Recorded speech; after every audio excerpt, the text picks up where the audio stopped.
I did a video recently that's talking about why I believe Malta is a better, why Malta still be a better option for you. And that kind of prompts lead to why I choose to do this one as well. But there's still time where I would definitely, dive into giving so many clues about this country from, in fact, the practical experience, what we've done so far, the like what is happening currently in the country, the tension as many people are beginning to withdraw from the interest or passion they have to want to migrate to the country. There are some things I believe I can still share that would be useful or relevant that might still, ginger your swagger, ginger you to not give up on the dream. If it's your dream country, there are reasons why you should not give up. I will probably start talking about when the time comes. But before we go right into what I want to say or discuss for this particular topic, let's go for the intro.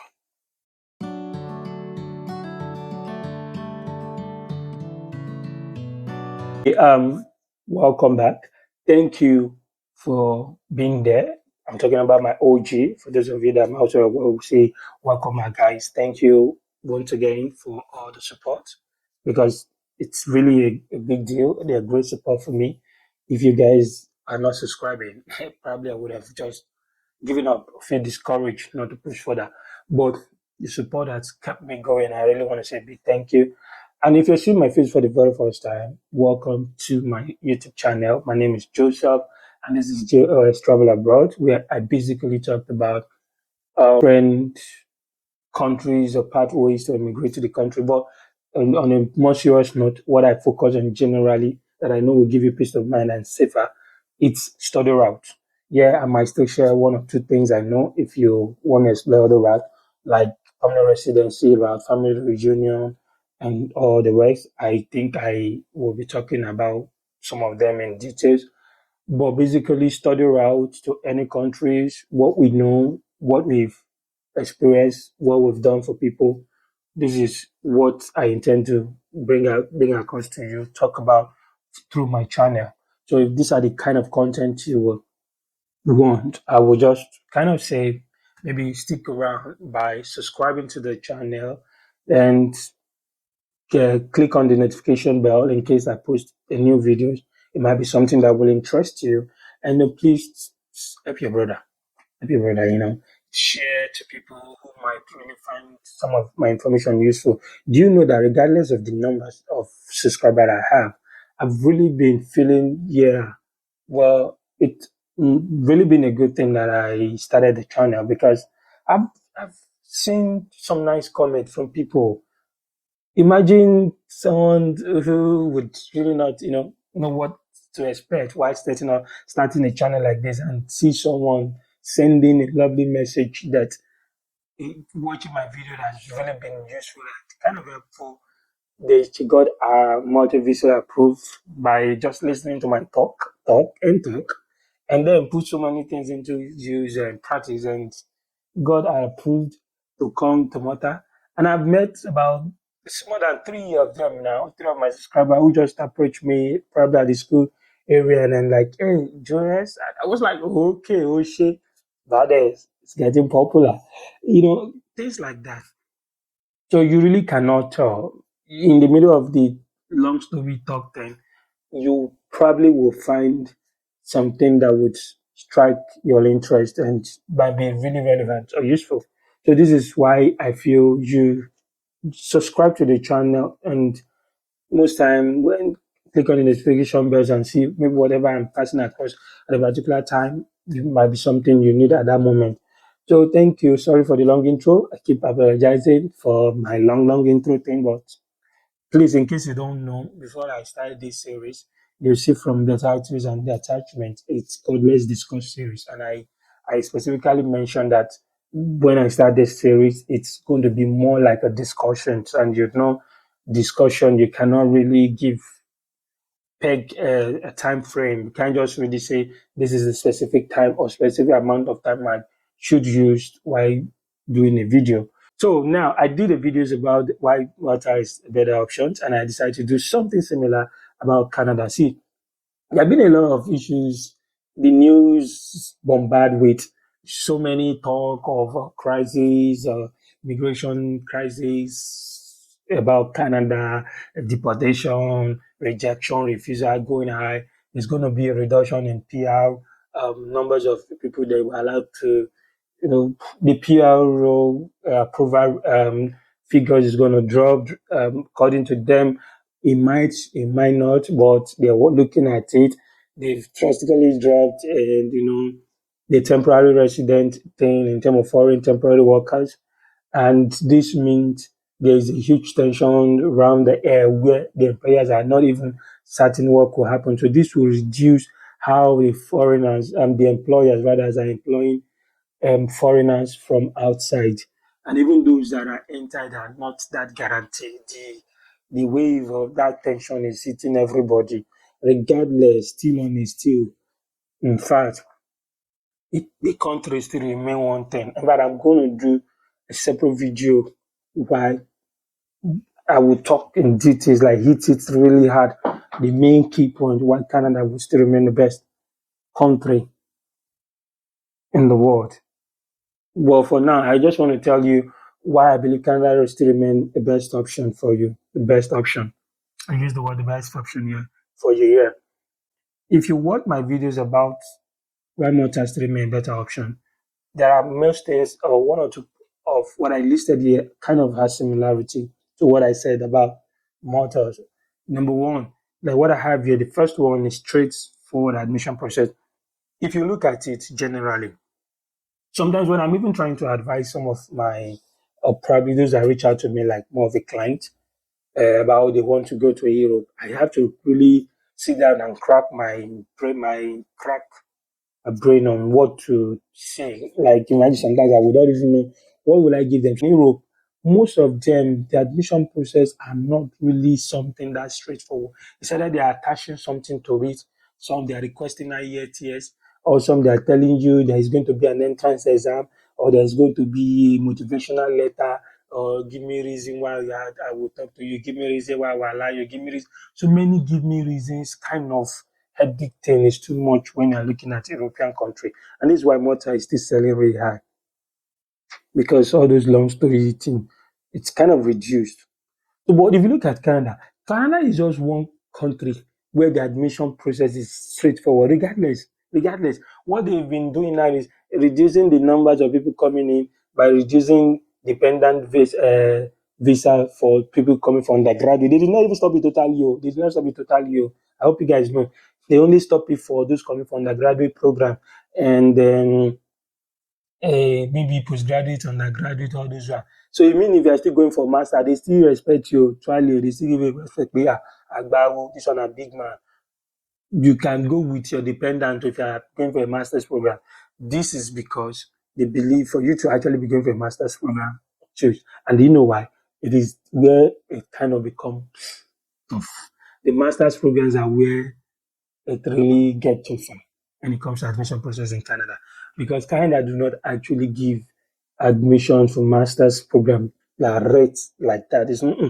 You don't really give it easily.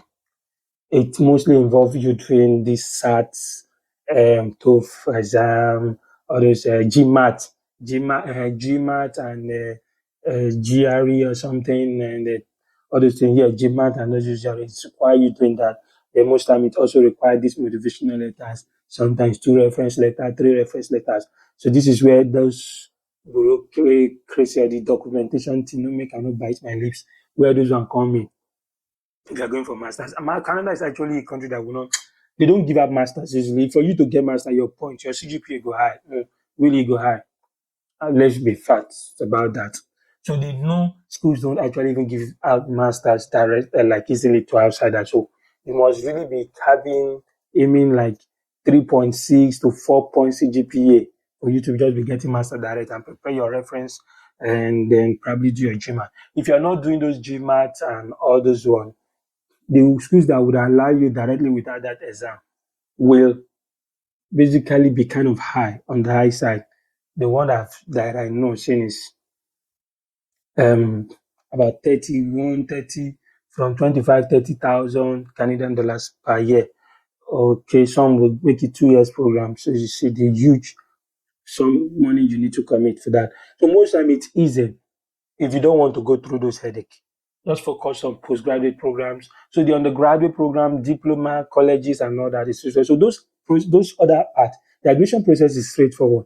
Particularly, Canada happens to be the country where you have these so many options, very many options. Like you have colleges with all these different college programs. So with OND, you can be pursuing advanced diploma, ordinary WAEC. Ordinary WAEC can just look for option of 2 years program like diploma. You can even do for 1 year certificate program. It does not necessarily have to be foundational. 1 year certificate program, 2 years program, 1 year's this thing. So there's a lot of options in all these colleges and all that. To the extent that there are even all these private institutions that are coming up with a short course, 6 months, a short course program. There are plenty well for Canada, particularly while Ontario is flooded. Ontario, that Toronto and other side in Canada is because there is so many postgraduate programs that you can explore, even with your HND. I'm telling you, I'm talking from experience. So that's where the PR part is hard there. So many people are trying to apply for PR, stroke, but the other places, you see many of these diploma programs and all those stuff. And although some are not so flexible like that, Ontario, that's why everybody just rushes to those places because that's where the most flexible admission process is for postgraduate programs. So you get, sorry, I just give you too many, like details information concerning the seamless admission process. I mean, just with your WAEC and then and your WAEC result and WAEC crash card, you're sure of getting an admission to a program in Canada, regardless. You're sure of getting an admission, I can tell you. Just by scratch card to your WAEC and all that. Even a mature candidate with WAEC, you're sure of getting an admission to a particular program, a diploma program of either 2 years or continue distance. So it's for those levels, it's straight. You get, you don't, and the beauty is that since the visa does not even involve the interview, they will not even see your face whether you know something or not know something. That's why it's easy for most of them. We just take the job to agents to start writing quote about them, and they will think it is the main applicant and speaking all those grammar. In the end, they will get there and see that not be the main applicant. You might not even be that sound, and you will just have to do whatever it takes, resources wise, and you'll get your visa. We'll talk about the express entry proteins about Canada later. So that's one part. Then I think I've been able to elaborate even mentioning this second point. They have a lot of postgraduate options. Yeah, they have a lot of postgraduate options you can access with your HND. They do, particularly in Ontario. That's where you find most of all these postgraduate options. Now that's where the heat is even really high now. The quota they are giving them from this power is becoming challenging there. And others really don't. Ontario, British Columbia, and all those stuff, other provinces. So you need to divert your attention to other provinces. Okay. Now, the beauty of Canada remains why Canada is even having challenges. That Canada built its immigration system around immigrants in the sense that they have too many land. Land, yapa, or plenty. The citizens they have low birth this thing rate, and they having aging populations that will be dropping out of the employment cycle very soon. So they have a system where citizens are being paid if you're not working, some of these benefits and retirement. So most of their system is built around immigration. They need immigrants, to work on all these things. They need immigrants to cope with these provisions for their citizens, tax to pay, all these citizen pensions, if you're a PR, a citizen, and you're not working, the province might be paying you for not working, like 2,000 or something. You have children, you probably, one is working, one is not working. There is child benefit where you're getting paid 500 Canadian dollars per child. So if you have plenty children, you're getting paid, you know, because you're a citizen or PR. So all these things, where is all this money is going to come from? Is from tax. They really need immigrant. Yeah, they need you and I. They need immigrant. But the challenge is that the way they open it from the COVID-19 era to this time, they open it just the same problem UK is facing. They open it such that it become overwhelming for them. They did not plan towards it. They plan ahead of the things they were just giving out. So you allow so many people, but you have little accommodation, available for them to stay. Then why they become, you know, too many of foreigners trying to pursue these little available houses you have, and that become a challenging for even for the main citizens up here. The citizens are not complaining that landlords are kind of shooting high, they are parachuting high, hiking the price of accommodation become really so high that it's not affecting the citizens. So the citizens now would be kind of agitating. They would be angry that it is because you bring in too many foreigners to constant competing with us in terms of rent. And the main problem is now they said the citizens are complaining that they don't have these jobs. These people are coming to take their jobs. So that's where all these reduction things are coming in. But 3, 6, they need immigrant. So what you have to do is to be strategic about how you go about make sure you're doing the right thing because the measure, selective measure will be stricter, tight. Ultimately, it will be hard. You get so it will not be like survival of the fittest. You get so that is a broad. If you talk about the PR thing, these countries still remain the country in the whole world where you can get PR easily. You do not need to play mago mago. You don't need all those styles people do. And sometimes I even wonder how people just think of the Aduro thing they are talking about. You sometimes if you plant yourself well, you can get that PR easily. Shout out to Asidalen. Yeah, I watch her videos even if people like that kind of give clue on how you can even become PR faster, even if you're going for a 1 year program. Since Canada allow even permanent residents all the way from your home country, straight away, you just leave your country and go to another country as a permanent resident. All you just do is you have your qualification, evaluate it through West, write the IELTS, enter the pool, get selected. So then those that really know what they are doing, be strategic enough you have the money to go to schools in that country. Do the pool thing, enter the pool first. Carry your profile to enter there. As soon as you finish a particular program, update your profile. That your profile get edge ahead of those people because you now have the qualifications and probably work experience in a province that will boost your chance of being selected in that province. So it means even within a year and a half, you can be so strategic with your plan and you become a permanent resident faster. So when you become a final resident faster, you stay 3 years on a PR, you get a citizenship passport. It means people there are some people that could get that passport all in the space of 3, 4, 5 years. Yeah. So what are you saying? All you just have to do is write your IELTS that will cover your IELTS is English generally. So for those of you that are from countries that are English speaking countries or colonized by English speaking country, then these are the places you should be looking at because other places will tell you do 5 years, your school time is not counted before you become PR, and you don't have to do the language course. And if you're not that person that really loves language, then it's become hard. You get so it's one of the countries where you get it. Do you know that even through a route called a cleaner route can make you a permanent resident? Ah, go to Nova Scotia now, occupation in demand, light duty cleaner just to do light duty cleaner. What are you talking about? Cleaner. Then it qualifies you to apply for provincial nominee program in Nova Scotia if you are a light duty cleaner. Cleaner, ah, when you have got to so many expenses of this, you just do probably just write your IELTS. And funny enough, the CLB to that is CLB 4 with band 3.5 in some of these programs, CLB 4, and put you in that part of occupation in demand. Like this, you become permanent resident through that pathway. Just get yourself to Nova Scotia, get a cleaning job, connect it with your few work experience. Leave that thing. I'm telling you, it still remain one of the best options. We will talk really deep about some of the things, how to go about PR thing in Canada, how to really get express entry visa approvals in Canada, other stuff. Okay.